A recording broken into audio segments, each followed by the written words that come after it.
Welcome to the All About You podcast. My name is Sheila and I am your host. Today my guest is Dasha Pears and she is an award-winning fine art photographer and educator. Dasha, welcome to the podcast. Thank you, Sheila. Thank you for having me. Dasha, first of all, can we talk about what is a fine art photographer? That's like a very broad question, of course, but in a nutshell, I think that would be a photographer who works with staged scenes, so to say. Fine art photographers can be, sometimes nature photographers can be treated as fine art, portrait photographers, but this is something that is not usually taken from real life. That's my understanding, and the audience can disagree. But something that the photographer actually has a preconceived idea, and then the image is either staged or then later manipulated in Photoshop, or both. There is also kind of like a sub-notion of conceptual photography, which I lean towards more. Fine art is something that can be considered actually like art and put on the wall in general. It's not a passport photo, but conceptual photography would be that when the artist, the photographer, has some original idea and then uses concepts to portray that idea, send the message to their viewers. Looking at your work, and obviously we'll include a link with the podcast, you have a model, often a female model, but you have some art with it. One of the things I was looking at, you've made these tiny little paper patterns, for want of a better word, but you have made hundreds of them, and then you have put them in a kind of shape next to the model. To me, it's bringing a picture of a female and then something made of paper, or you've got three models with the same length hair but they're different heights and you sort of put them in a line. It's quite difficult to explain without the visuals your photography. That was the impression I got. We start with a model or models, generally female, and then you have done something incredibly arty with that, using colour, using props, particularly paper. There seems to be a lot done with paper, and in theory, I saw a video of you literally folding up these tiny little bits of paper to create sort of a diamond pattern. I mean, that's extraordinary. I have never seen anything like your art. That's why I wanted you on the podcast. Thank you. And those paper patterns, they're actually origamis. I find that origamis are quite symbolic, and I use paper a lot. Of course, different fine art photographers, they kind of tend to gravitate to their own, let's say, means or props. But I feel that paper speaks to me, and it's very flexible. It feels kind of natural, it's like a natural material. I don't really like to work with plastic, for example, although it has potential, definitely. Visually, it can be very attractive. But paper it kind of feels warm. You can make anything out of it.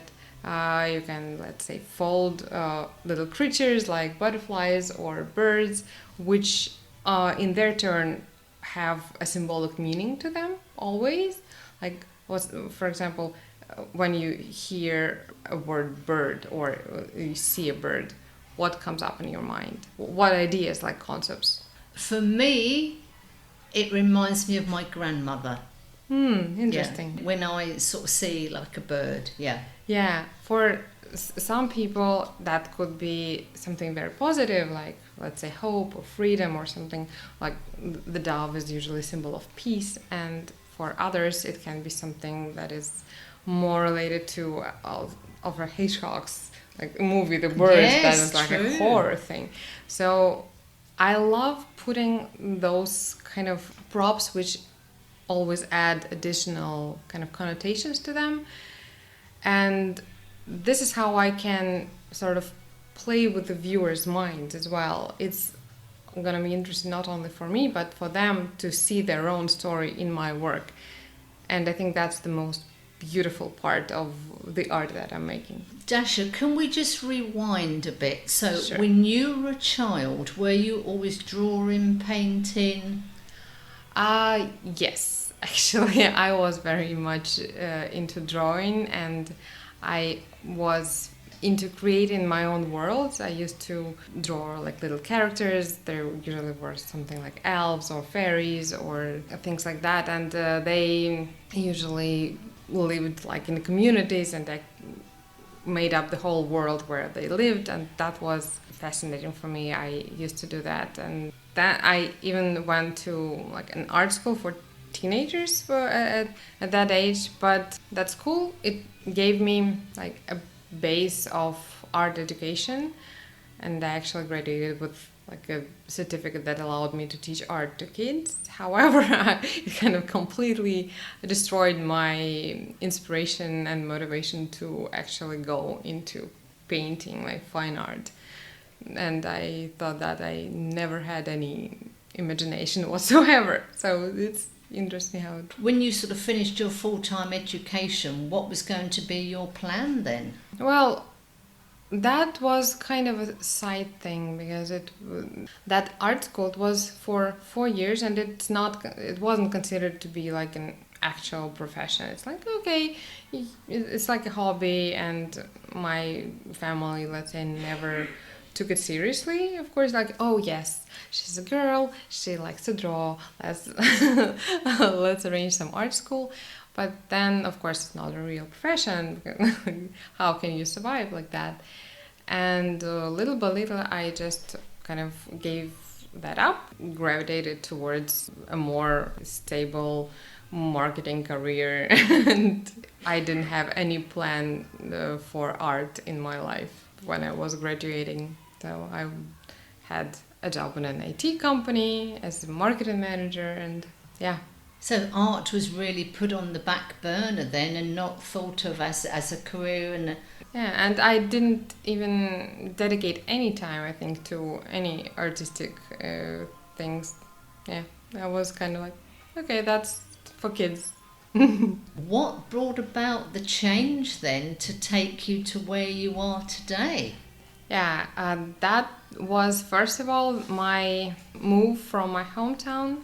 Originally was born in a relatively small, let's say, rural city, to Russia's cultural capital, St. Petersburg. And first of all, I was drawn to the city because of its culture and its beauty. And when I moved, I was so enchanted by the beauty of the city that I wanted to take pictures of it and kind of like capture my moments and memories, like kind of like a butterflies, like a collector does, put them under a glass. This is when I first got into photography, and at that time I didn't have my own camera even. I moved with my friend, and I borrowed her camera. Basically, she didn't need it that much. She only like took snapshots of us, of like parties and stuff. But I was like, oh, may I take that? And like I was taking pictures of, I don't know, leaves on the benches in the park. That was just so beautiful to me, and elements of architecture. And I think this is how it started. Little by little, I kind of saved up some money to buy a camera for myself, first of all, and that was a bit more professional. Still not a professional one, but yeah, this is how it started. You brought yourself a new camera, but from that point to where you are now and your work, I mean, let's talk about that story. That was a long journey, of course. When I first got a camera, I kind of started sharing my hopes and aspirations with my colleagues at the time. Oh, I'm so interested in this, and I was showing very amateur first images, and they were kind of teasing me. So when are you gonna become a photographer? Actually, that might have been unpleasant, but that was the motivator for me to actually go and take action. And at some point, I decided to take a very short course, which of course put me like much further into at least the technical part. I understood how I can make my images look much better in just, like aesthetical part of it. And from there, it was also a huge leap for me to talk to people when I have graduated that course, and that course was for only 1 month. I met some women who were my classmates on that course, and they shared that they actually dared to become photographers, like right away, straight off the bat, professional photographers shooting families, weddings, and I was mind blown. Like, it was so unbelievable for me to hear that you can actually do that, and that can be a profession, because before it never occurred to me that was possible. This is how idea got into my mind, and then little by little I also started to first reach out to people and friends, and word of mouth I found my first, let's say, clients, and this is how it progressed. And at some point I was extremely into the photo sharing service called Flickr. It was very big at that point in time, and it still is alive, but maybe not as popular. That was a great time for conceptual photographers to share their work. It was a great platform, and like a whole generation of conceptual photographers came out of that time. This is when I got introduced to their work, and I saw that, okay, photography is not only about real life, it's not only about taking pictures and that can become people's memories. You can also create your own reality with photography. You can convey ideas, you can maybe create whole new worlds. And that was another big step and in my whole journey on this path. Yeah. I mean, that's such an interesting story, isn't it? The fact that the light bulb moment, I've done this course with other people, it was only a month, but they have now gone out and created their own life as a professional photographer. And you thought, oh my God, we can do this. Yeah. You obviously sort of served your apprenticeship by doing the portraits and the wedding, that type of thing. There's absolutely nothing wrong with that. But then you decided you wanted something a bit more to bring photography and art together. Yeah. I've been looking through your portfolio, and there seems to be a theme of the female, and then you're bringing in like paper or shapes or lighting. Where did that idea come from? Did you start with the idea of having a female as the centre point? I think there are a few factors playing a role here. First of all, women are just more willing to be photographed in general. But also, I think that the underlying thing is that my works are my self-portraits, but with different faces. Artists working in the same space who take actual self-portraits and they work with their own body, with their own face. For some reason, that or another, I have never been comfortable with this, and I think that I wanted to express how I see the world and how I feel inside through other people. It's another element of connection with this world for me. So I think that's why I usually have just female characters in my work. But the work that goes into one of your photographs, because if we break it down, we've got the location, we've got the model, which then is clothes, hair, makeup, lighting, and then you're bringing in another element of the art, whether it's shapes, paper. There's a lot going on. It's a long, long process, I should imagine, to end up with a finished photograph. How long would that take, or are you working on several all at the same time? Yeah, I have two types of creative processes, and I use them both. I still cannot lean towards just one or another. There is a process when I first have a sketch, and I then try to plan, okay, I need this type of location, this type of a model, then I will need that type of clothes, that type of makeup, and then I will kind of put all the elements together. On the other hand, sometimes, it usually happens when I travel, I find a location, for example, or I meet some very interesting person and I think, okay, I need to shoot something here, or I need to shoot something with this particular person. And then everything, that will be kind of the starting element. And I will collect and bring together all the other elements, put them in place, and then the process is kind of reversed a little bit. Yes, it is a long process. Sometimes everything comes together very quickly. It can be like a day or something. Then there is another part, which is the editing part, and that also can vary in length. It can take up to a week or even like 2 weeks just to edit one image, or it can be very quickly, like in a couple of hours. It always depends on the original preparation, on the idea, on the whole, like the model of the creative process. And I think it just also, let's say, the stars come together. I'm a great believer in the stars aligning. I think I'd probably say that in every single podcast, because as you say, you're somewhere completely disconnected from your work, but you find a location, oh my God, I need to use this, or you see somebody, as you say, or a colour or a texture, and then your mind. Do you always have a little notebook with you, or you have a little take pictures of your phone of like an idea? I do take pictures of locations all of the time when I just go for walks, and the most amazing part is that when you can find really interesting places when you're not looking for them at all, and they're like very close to your home. It's like you don't even have to travel anywhere. Yes, I do have sketchbooks.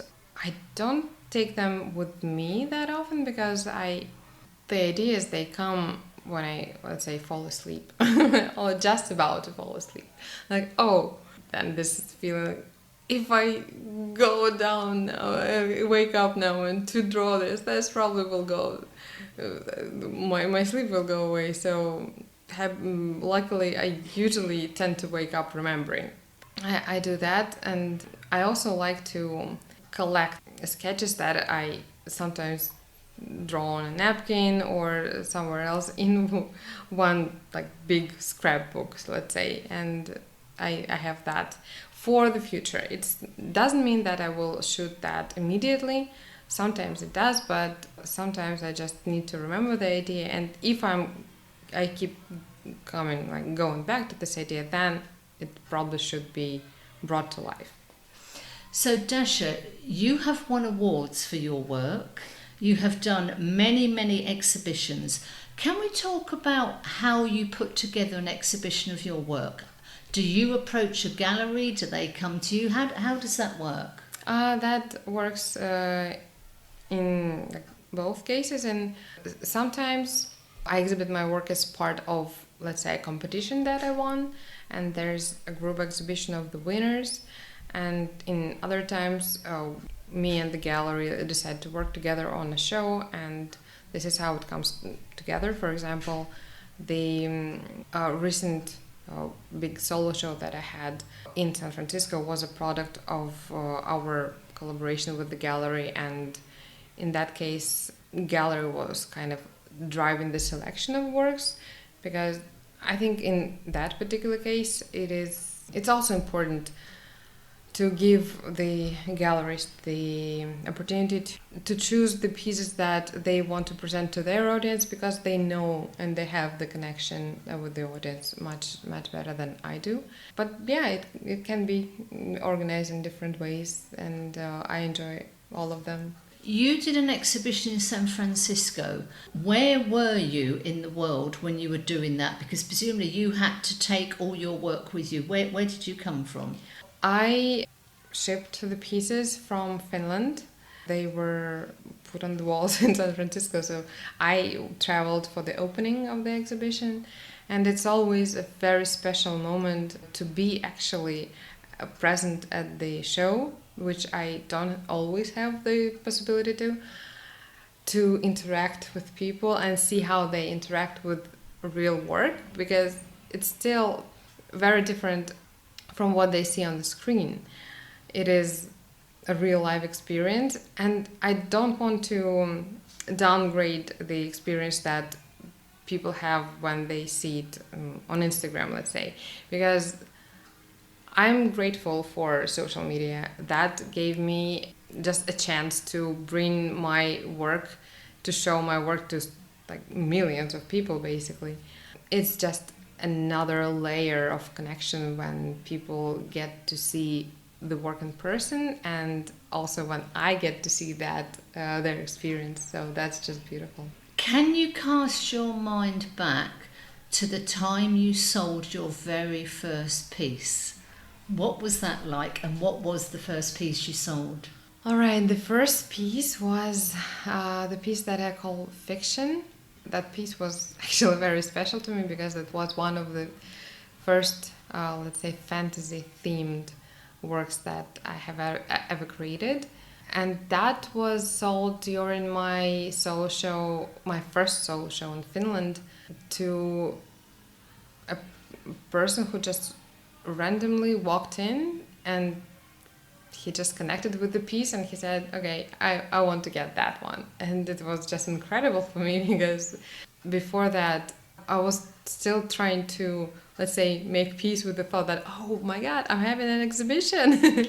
So I never ever could even think that I could sell something there.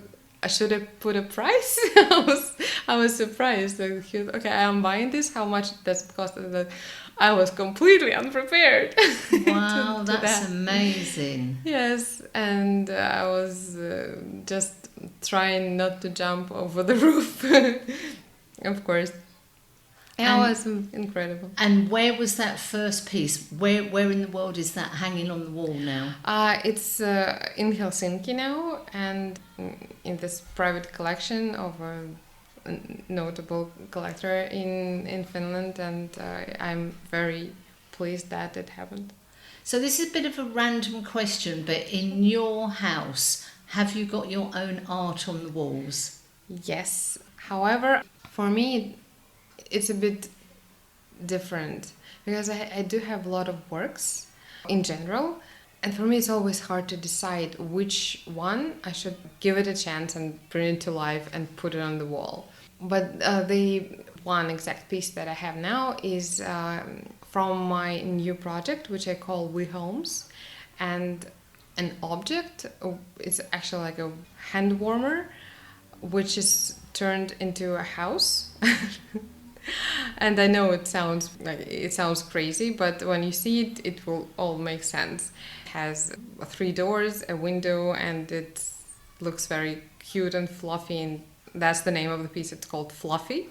It's also kind of a silly name, but it does make sense when you look at the piece. Because I was looking at that piece this morning. You've also done it with some handbags. Yes. That is a big departure from your female form with the shapes. What's happened in this gap between going from the female to something completely different? That's an incredible question because I am trying to understand this right now. I'm in the process of creating this new body of work, and you have seen the first pieces. I am working on the next one in the row. This project is, yes, indeed very different aesthetically and also conceptually from what I did before. But it kind of brings my child self back to the picture, so to say. With this project, I changed the focus from myself, and I mentioned that my work was kind of like my self-portrait, to people who I meet. And those little houses, they are a portrayal, let's say, of a person. So that kind of like a house, in like plain words, would be a portrait of a person with a person's story. I believe that we all can be viewed as, let's say, houses that store that store memories, feelings, emotions, perceptions, views of the world. Each of us is unique and each of us has a character, and I'm also trying to play with an idea here that sometimes we say that a building has a character. Yeah, that's kind of a metaphor for a person. So the way I work on this project right now is that when I meet people, if I get a chance to visit their homes, I sometimes connect with one specific object, and it seems like the person usually has a very interesting story that is connected to that object as well. And then I can turn this object into a home that also has a story, you know? It's just so multidimensional and incredibly interesting for me. I think that is so interesting what you're saying, Dasha, because a lot of people say, does your home reflect your personality? Exactly. You know, if you're a certain person, everything is white or everything is modern or everything is a bit bohemian. And then I think you're turning it around the other way in making an object reflect that person. Exactly. Yeah, see, I get it, Dasha. Yes, I get it. yes, and I love how the homes can be very different. Another dimension to that is that I put in each home, I put together elements from all over the world, basically. When I travel, I take pictures of doors and windows and other elements of which we can see on the house, like a lamp or a post box. Then when they're put together, it also brings another element of connection. Like we are also the product not only of ourselves, but you were born, your father was born in Jamaica and you traveled there, so you kind of have that influence as well. Absolutely. And then your mom, she has a different story, brings another dimension. So it's just incredibly interesting to put this puzzle together. It's like a puzzle. We just discussed this. And I think this is also what makes this project so fascinating for me. I think from what you've said, there is so much there. How on earth do you narrow it down? Concept when you've got personality, where they live, their life stories, countries they've been to, what they enjoy doing. How you narrow that all down, I have got no idea. You must have an incredible eye. I should imagine you walk it and you can scan the place in 30 seconds and you will home in on maybe one or two objects and go, okay, those have got stories. Yeah. Well, of course, it's also my perception, like, oh, well, what would be interesting to have as home? It's great when it works out, when it also turns out to be a special object for the owner. I mean, it must be so satisfying for you to be able to focus on something in somebody's house, and then you are building this image and you're probably bringing out things they didn't even know themselves. So you're almost getting into their psyche. Yeah, and also it doesn't have to be all true. That's the most beautiful thing here, is that I will put on, let's say, my perception of the person, and then there will be a part of let's say, the original owner of the object. And the way I do it now is that I want the owner to be present in the picture, because those are not just objects sitting on the table or on the floor. My image is to always have a very human presence, like obvious, like their hands or parts of the body, like sometimes their legs, because I have like boots house and or a jacket. This is very interesting. And then there is another connection with the viewer who will, no matter what kind of original story is, yes, they will put their own kind of meaning into it, their own story. They will either resonate with that or not, and will definitely see something of their own there. And that's, I think it's just so that beautiful. is fascinating, isn't it? So there is one image and three people looking exactly the same image, and you're going to get three different, what's this painting? And you'll get three completely different stories, and they're going, how the heck did you get that from that? This is what I saw, but you saw something completely different. Yeah, that's why I think it's kind of meaningless to ask the artist, okay, what do you mean, or what does this piece of art mean? Okay, I can tell you what I think, but does it actually matter for you? So, and it's sometimes maybe even wrong to, for artists to impose kind of like, oh, this should be perceived like only this way, and you have no right. It's kind of like artists are trying to control other people, and I think it's a bit funny. But that is so interesting, isn't it? Because we can look at a bowl of fruit by some famous artist and we'd probably see two totally different things. Yes. I would look at that and think, oh, I'm really hungry. Yeah. You would look at it and go, oh, look at the shading on the apples and look at the bowl he's chosen. We would look at it completely different. So I think art is one of those things that sort of plays with your mind. Yeah. And I think the longer you look at something, the more you see things, you get a bit lost in it. You ask yourself, well, why did he put 3 apples? Why is there only apples in that bowl? And from just a simple bowl of fruit, we're asking, well, why did he choose just the apples? He could have put lots of different colour in there, but he's just chosen the green apples. Yeah. And it's, I think the beautiful thing about art is that it can prompt you to take a look at some ordinary thing from a completely new perspective, like a fresh angle. So that's the most valuable part. I think a lot of people are afraid of art. Yeah, Can we talk about that? Because we could go to a very well-known gallery and we've got these beautiful paintings by famous artists. One specialises in portrait, one specialises in landscapes. And okay, we can look at that, and that's a little cottage by the river, roses around the door, And then another one, and we've got a very abstract piece with, red and green and colours and different textures. And it's like, okay, I've got 2 very different pieces of art here. One you can look at, it's very beautiful, roses around the door. And then this one, I'm not sure what to think of that.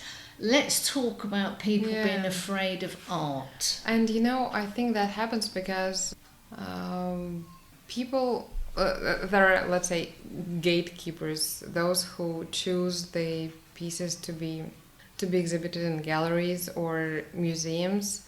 And it seems to me that there is a group of people, sometimes it includes artists as well, that demands you to understand this art just in one particular way. It can be embarrassing if you think that, oh, I cannot understand this, and you don't want to look stupid. That's why you don't want to, let's say, go to that museum. But there is no wrong way to understand art. It's very subjective. This is, if you don't connect with it, that's okay. If you connected with it, that's also okay. It's not right or wrong, not good or bad. And I think that's kind of the idea that very often is missing in the art world. A group of people begins to just praise one artist for something, let's say he or she expresses in this nice and beautiful way, and the others have no idea what that is. And it becomes, they feel very special. They become kind of elite, and they can feel themselves better than the others. And that kind of like on the surface, it's just I'm better than you, and that shouldn't be this way with art especially. I think it can be incredibly intimidating. Exactly. You go to a gallery and they're normally quite big spaces, very sparse, because obviously they're trying to show the art in the best possible light. And you sort of walk, you know, whether it's a particular artist or whether there's a theme to it, and you sort of walk around and you look at the little plaque with the artist's name and maybe the name of the painting, and you look at the price and you just think, oh, art can be incredibly expensive. You know, you see these major art exhibitions from around the world with Sotheby's and Christie's. This painting by whoever has just sold for X million pounds. And you look at the picture and you just think, okay. Obviously somebody who's paid that money wants it, whether it's for a love of art or whether it's just an investment, a financial investment, whether it's because they want to complete their collection of this artist or a theme, 101 different reasons. And you look at these paintings that have gone for millions of pounds and you just think, would I want that hanging on my wall in my house? And you think, no, it's too big, it wouldn't go, it's too expensive. And it just makes me wonder, because there are collectors around the world, collect art, never sees the light of day, it's in some private vault somewhere.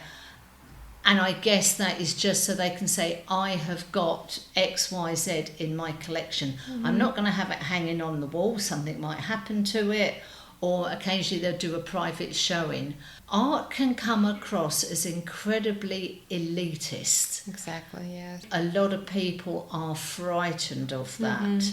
I mean, it's lovely to go to a nice gallery in a city and have a look at things, whether it's paintings, whether it's drawings, sculpture, ceramics, whatever. I mean, there's 101 different variations of art. But I think a lot of people are intimidated. Yeah, and you know, it's the intimidation and this kind of disconnection. I think it comes from the side of the artist. A lot of artists say, "Oh, I want to have an exhibition in a gallery." Why? Because I want to show my art to people. Well, if you want to show your art to people, there are so many fences and like walls outside. You can go and put your art on walls, and people will see it. But no, that's actually, think about it. Artists will not do that. They want this elite thing, right?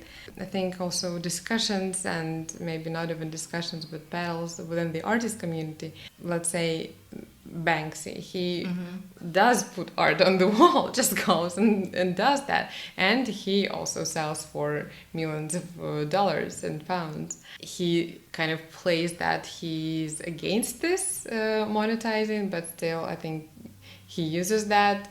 In the end, I cannot say that there is, again, right or wrong here. There's good things that you can do with money, and there's bad things. It's just two sides of the same coin. When people you meet ask you what you do as a job, what do you say? I say I'm an artist. Yeah, that's in short. This is what I'm saying. And then they say, okay, what kind? And then I say it's manipulated photography, because I think that's the most succinct way to describe what I do. Because if I say that I'm a photographer, usually people assume that I actually just take photographs, let's say weddings, whatever, or that can be street photography. That's usually what comes up in mind first. But when I say manipulated photography, then what is that? And sometimes they ask more questions, and if they're willing, I will show my art, and then starts a whole conversation. But yeah, this is the most succinct way would be to say like that. You've got 2 daughters. Are they going to follow in your footsteps? They are definitely very creative. I'm not sure if they're gonna become photographers or even painters, or I think their creativity will come in other ways. And at the moment, yes, they like to draw. One of them goes to an art studio, attends an art studio, and the other one, she likes crafts, all kinds of crafts. Her gift is creating anything out of nothing, basically, or out of trash. Whatever you would normally discard, she takes it and she turns it into something like an art object, or it's usually, of course, something that you can play with. It's a house, it's bed in a house. This is like a little character that lives there. And she also likes to create digitally. So now she's creating a video game, my younger daughter. And the elder daughter, she is more into painting, I would say, for now, but we will see. But definitely a creative household for you guys. Yes, very much so. Dasha, what's one question I should have asked you about your world of art? I think we discussed a lot. The one thing that maybe I would suggest talking about is that I generally call my style psychorealism. It would be like a grandiose way to say that my mission in life is, but what I want to bring into this world is I want to make it a little more peaceful. And my art, it has, I think, an underlying idea of making people just a little bit more at peace with themselves and with the world.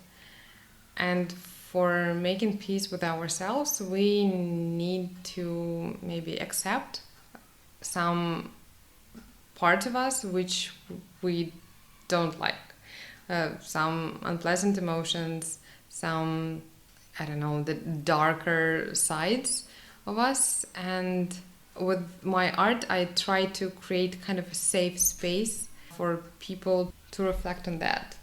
They can maybe view something or like see something of their own, and that's kind of the nice word to describe it, like a safe space, like they can breathe there. So when you are creating your art, do you find it quite relaxing? I know we've talked about the landscape, the model, the hair, makeup, the composition.